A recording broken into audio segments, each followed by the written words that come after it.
Fala pessoal, tudo bem? Estamos aqui de volta para falar um pouquinho do assunto da reforma da Previdência. Eu tinha prometido para vocês um vídeo ontem, né, para a gente falar após a votação dos destaques da segunda votação, mas como eram vários pontos, eu fiz um resuminho para poder exemplificar melhor para vocês cada um dos itens que pertencem à PEC. E eu trouxe isso resumido, então algumas coisas eu vou ter que ler porque é um texto um tanto quanto longo, mas eu trouxe os principais destaques. E o principal, eu vou citar algumas outras coisas, mas são assuntos bem peculiares, então não vou entrar tanto no detalhe desses casos, mas se alguém tiver alguma dúvida específica sobre um desses itens, pode comentar que a gente faz um vídeo específico depois, mais curto, para falar desses pontos, tá? Bom, para resumir até agora, o que aconteceu com a reforma da Previdência? Foi feita a PEC, ela passou para votação em primeiro e segundo turno na Câmara dos Deputados, ok? E agora no dia 7 teve a votação do segundo turno, onde ela foi aprovada, na madrugada dentro ali. Na primeira votação, quando ela foi aprovada, no dia seguinte foram votados alguns destaques, onde nesses destaques houveram algumas alterações aprovadas pela Câmara, tá? Já na segunda, como eu tinha feito um vídeo que ainda não tinha sido votado, todos os destaques quando eu postei o vídeo, embora tenha tido a votação dos destaques no segundo turno, não houve alterações. Então ele segue exatamente com o mesmo modelo proposto após os destaques da primeira votação, tá? Bom, o que pode acontecer a partir de agora, né? Como agora ela foi aprovada em 2 turnos, ela vai para o Senado, então esse trabalho já foi encaminhado para o Senado, e lá no Senado também ela vai participar pelo mesmo fluxo que aconteceu na Câmara dos Deputados. Então no Senado ela vai passar pela CCJ, que é a comissão que vai avaliar ali se a íntegra do documento está de acordo, toda a formalidade da documentação está ok. E após aprovado pela CCJ, aí sim vai ser votado em 2 turnos também, e tendo aprovação ela segue para a sanção presidencial. Esse processo como um todo está previsto, tem uma expectativa aí que seja finalizado até o final de setembro, tá? As pessoas estão falando alguma coisa em torno aí de 60 dias, algumas outras pessoas falam 70, mas não deve passar aí da primeira quinzena de outubro se chegar até lá. Então a tendência é que isso seja aprovado aí antes disso. E essa data é muito importante porque tem pessoas, inclusive algumas pessoas já me procuraram, que possuem características ali pessoais ou de conhecidos que estão exatamente quase elegíveis ou já estão elegíveis e não sabem se dá entrada, se não entrar, se não dá entrada, se vai aguardar essa regra de transição, como é que ela vai funcionar. Então a gente vai falar um pouquinho sobre isso também, tá? O que é legal a gente destacar primeiro, né? O que realmente teve de mudança nos destaques. Porque algumas pessoas leram já, até isso está na mídia como um todo, dos principais pontos da mudança da PEC, da reforma, mas ainda tem a questão ali do que realmente teve de alteração. Então eu vou ler algumas coisas aqui só para vocês identificarem. Como eu falei, são muitos itens, não tinha como decorar 100% de tudo, e para não correr o risco de acontecer, de esquecer alguma coisa, eu preferi fazer algumas anotações. Então na verdade o que aconteceu é que na primeira votação da Câmara foram aprovadas 4 mudanças no destaque ali, nos destaques, em relação ao texto base, tá? A proposta original, o que mudou efetivamente em relação a isso? A flexibilização, né, que eles chamam, das exigências para aposentadoria para as mulheres. Então a gente vai falar desse ponto. Regras mais brandas para integrantes de carreiras policiais. Redução, isso é importante, redução de 20 anos para 15 anos no tempo mínimo de contribuição de homens que já trabalham na iniciativa privada, tá? A gente vai falar bastante sobre isso, como é que vai funcionar. E regras que beneficiam professores próximos da aposentadoria. Então esses foram os 4 principais pontos de destaque que tiveram a votação e alteração nos destaques após a primeira votação na Câmara dos Deputados, tá? O que acontece pensando em valores financeiros, né? Com essas mudanças, o que teve de valor financeiro alterado? Existia uma expectativa inicial que essa PEC geraria um ganho financeiro, ou seja, uma economia financeira em torno de 1 trilhão 236 bilhões de reais, tá? Então, isso em 10 anos, ok? Com essas mudanças propostas, esse número caiu um pouco para 933 bilhões. Ainda assim é um número muito significativo. Como a gente falou no vídeo anterior, do porquê da reforma, de que forma que isso vai acontecer daqui para frente, essa projeção é para 10 anos. Mas não significa que ela vai salvar a Previdência, né? Ela está dando um fôlego, um sustento para que as contas fiquem equacionadas aí por um período considerável, mas muito provavelmente, e aí vai depender muito de como que as coisas vão evoluir em relação à população, mas a tendência é que a gente tenha sim outras reformas mais para frente, tá? Mesmo assim, é um número muito importante para a economia, é um número do ponto de vista da economia acelerar de uma forma significativa. Eu acho que a gente tem muitos investidores estrangeiros que estão aguardando o direcionamento econômico, o direcionamento político de algumas coisas para voltar a investir recurso aqui no Brasil, e isso é extremamente importante para que as coisas aconteçam, isso para melhorar a economia como um todo, e acaba assim caindo na casa de cada um esse reflexo, tá? Então é extremamente importante que isso seja aprovado. A gente já discutiu o porquê da reforma, tem um vídeo sobre isso, quem não assistiu ainda pode assistir. Aliás, aproveitando, fazendo um pequeno break aqui no assunto, por favor, não deixem de compartilhar esse vídeo no YouTube. É super simples ali, clicar em compartilhar, você mandar para alguns conhecidos, dá para compartilhar via WhatsApp, que é legal, para algumas pessoas que vocês sabem que têm interesse no tema. Então quem puder fazer isso, por favor, faça. Quem não se inscreveu no canal ainda, se inscreva. Se quiser saber notificação de vídeos novos quando eu postar, só clicar no sininho do lado ali do inscrever-se. E quem gostar ou não gostar, curte ou descurte ali no símbolozinho, mas fiquem à vontade. Como eu falei, isso aqui é uma troca e eu quero muito a participação de vocês nesses vídeos, tá bom? Através de comentários, sugestões, críticas, sempre bem-vindas, tá legal? Voltando aqui ao tema principal, né, da reforma. Então, o que vai acontecer a partir de agora? Vai para o Senado, vai para a CCJ, passando pela CCJ vai passar em 2 turnos de votação também no Senado, tá? Sendo que esse prazo, como eu falei aí, deve ser nos próximos 60 dias. Muito provavelmente já se especula que isso deve acontecer até final de setembro, ok? Então agora a gente vai falar um pouco do ponto a ponto ali do que teve de alteração, destacando as principais premissas ali que sofreram impacto. O primeiro ponto que é o mais importante, que muito se fala, é em relação à idade mínima e o tempo de contribuição, tá? A proposta ela cria sim uma idade mínima para aposentadoria, sendo que ao final do tempo de transição deixa de haver aposentadoria por tempo de contribuição.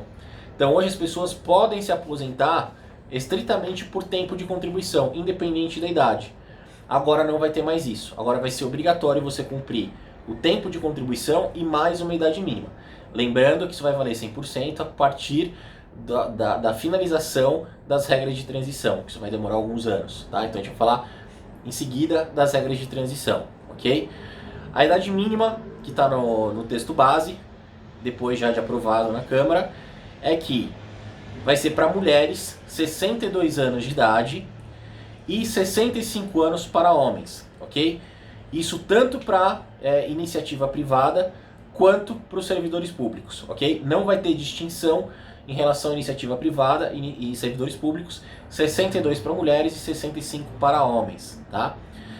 Na nova regra do regime geral, o tempo mínimo de contribuição ele vai ser de 15 anos para as mulheres e 20 anos para os homens, tá? Porém, que é importante, para quem já está no mercado de trabalho, ou seja, para quem já contribui para a Previdência Social, o tempo mínimo de contribuição será de 15 anos também para homens, como é para mulheres. Então, vai ser fixado em 15 anos para quem já está no mercado de trabalho, tanto homem quanto mulher. Porém, para os novos ingressantes no mercado de trabalho, para homens será de 20 anos, ok? Isso foi um dos destaques que foram aprovados após a primeira votação. Para os servidores públicos, o tempo de contribuição mínimo será de 25 anos, sendo que desses 25 anos tem que ter também 10 anos de serviço público e 5 anos no cargo em que for concedida a aposentadoria. Então são 3 parâmetros, tá? Então isso é importante também destacar. Além de aumentar o tempo para se aposentar, a reforma ela também mexe o quê? Nas alíquotas, ou seja, nos percentuais que são abatidos, que são deduzidos para a contribuição, ok? Isso para quem ganha acima do teto do INSS. Importante falar isso. E estabelece regras de transição para os atuais assalariados. Então a gente vai falar sobre essas regras de transição. Professores, né? Muita gente me perguntou do universo aí de professores que ou conhece alguém que seja. Então, professores do ensino básico, policiais federais, legislativos e agentes penitenciários e educativos terão regras diferenciadas, ok? A gente pode falar disso, mas com detalhes num outro vídeo, tá?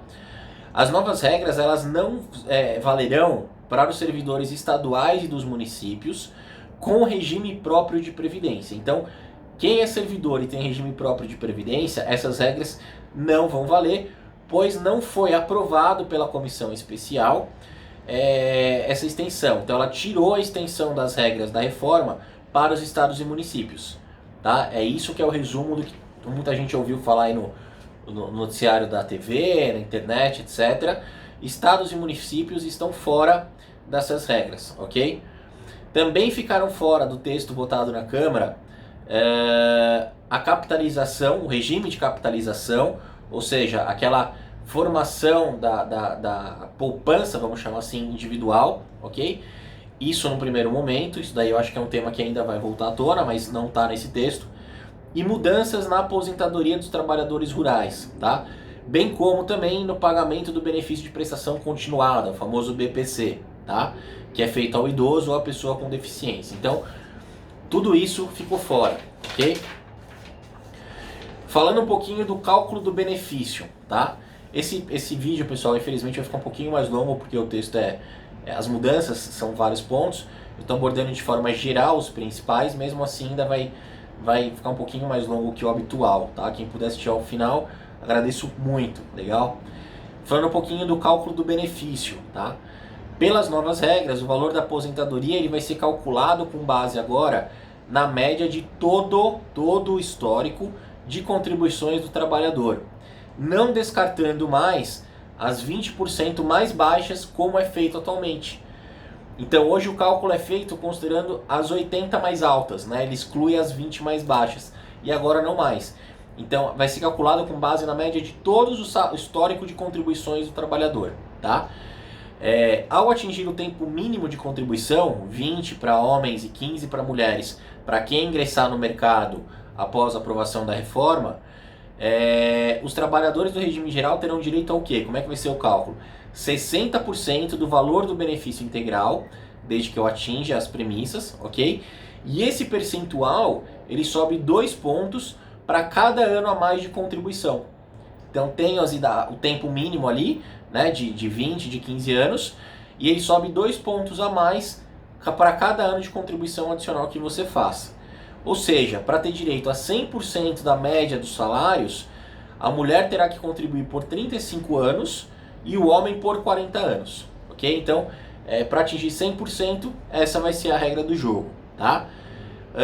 Para os homens que já estão no mercado de trabalho, no meu caso, por exemplo, embora o tempo mínimo de contribuição ele tenha sido reduzido para 15 anos, lembra que eu falei para vocês agora há pouco? Então, para quem já está no mercado, o tempo mínimo para homens vai ser 15 anos, não vai ser 20, tá?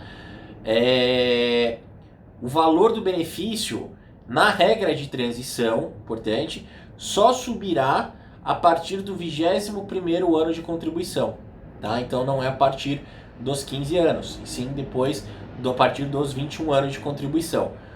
Com isso, o que significa isso? Entre 15 e 20 anos, o percentual será de 60%.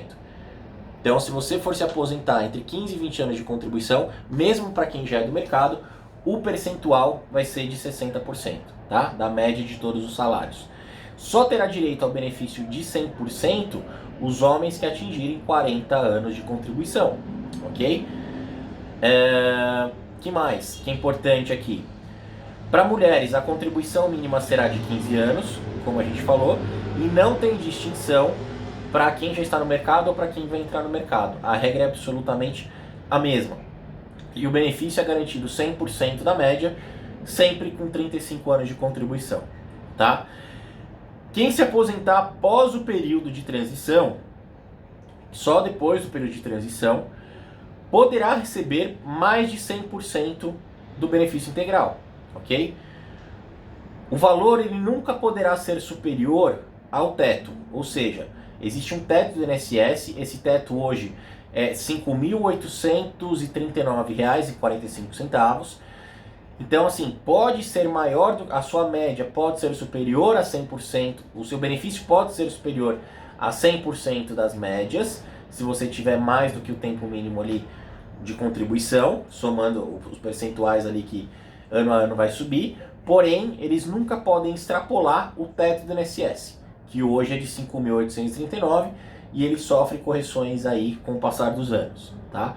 E também nunca poderá ser inferior a um salário mínimo, ok? Para os servidores, tá? O cálculo do benefício ele é semelhante ao do INSS, mas o benefício mínimo será de 60% com 20 anos de contribuição. Essa é a regra para servidor, ok? Tanto para homem quanto para mulher. E ele sobe também 2 pontos percentuais para cada ano a mais de contribuição. Só que essa regra ela valerá apenas para os ingressantes após 2003, quem ingressou após 2003. Para quem é servidor e ingressou antes de 31 de dezembro de 2003, a integralidade da aposentadoria, que é o valor do último salário antes dele se aposentar, será mantida, tá? Para quem se aposentar aos 65 anos de idade se for homem e 62 se for mulher. Então aquela regra de que funcionário público se aposenta com o mesmo salário de antes de se aposentar só vai valer para quem ingressou no servidor, como servidor público até 31 de dezembro de 2003, tá? E claro que o texto também garante que o reajuste do benefício ele sempre vai ser feito com base na inflação, para você não perder poder de compra a longo prazo, senão não tem o menor sentido, ok? Bom, gente, a gente já falou dos critérios de benefício, de idade, etc. e do valor do benefício. Eu vou fazer um próximo vídeo para falar especificamente das regras de transição, para esse vídeo não ficar tão longo, porque a gente já está com quase 20 minutos de vídeo. Então eu vou fazer um outro vídeo para falar especificamente das regras de transição, e esse vídeo eu vou postar amanhã. Então, por favor, quem puder compartilhar para o pessoal assistir, se achou que é interessante o conteúdo, a forma como eu estou explicando, compartilha. Dúvidas, Raul, explica mais devagar, não estou concordando com alguns pontos, não entendi alguns pontos, então coloca nos comentários e a gente aborda isso, tá legal? Gente, obrigado por assistir por enquanto e até o próximo vídeo.